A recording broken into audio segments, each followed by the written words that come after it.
The radio success story that became Coyote McCloud started in Buffalo, New York. Even at a tender young age, little Bill Lehman knew he loved four things: the open water, animals, music, and the radio. So it was only fitting that he would become one of those wild men playing rock and roll, both on the radio as well as off. After a few radio stops up north in the early 70s, he settled an afternoon drive working for Ted Turner. Yeah, that Ted Turner at WGOW in Chattanooga. He was known as Bill Scott. The number one sound of the city, it's from Carpenters. It's called Superstar.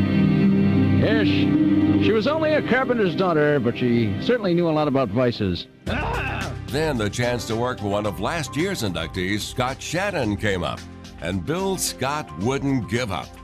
When Bill Scott got to Nashville, Scott Shannon changed his name. He created a character. That character was Coyote McCloud. And what a character. Now, as you know, coyotes tend to be restless. And after a while, Coyote took his magic to Atlanta's WQXI. And it was at Quixie that Coyote concocted one of the most famous talk-ups ever. Listen to this.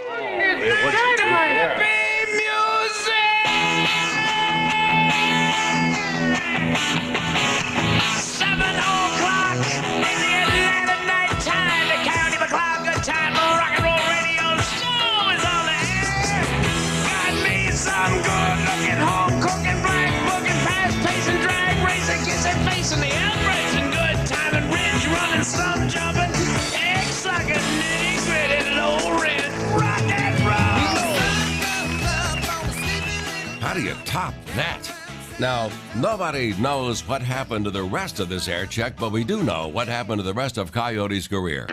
It was back to Nashville, and Middle Tennesseans would enjoy him for the next 30 years. Whether it was telling us how to drive like a Nashvilleian or asking that ever-popular early 80s question, where's the beef? Ringing the bell, and that's when she started to yell, where's the beef? She don't see no beef at all. Where's the beef? Catch the thief, the one who stole this lady's beef. Coyote was at the forefront and on the minds of radio listeners, not just in Nashville, but all across America.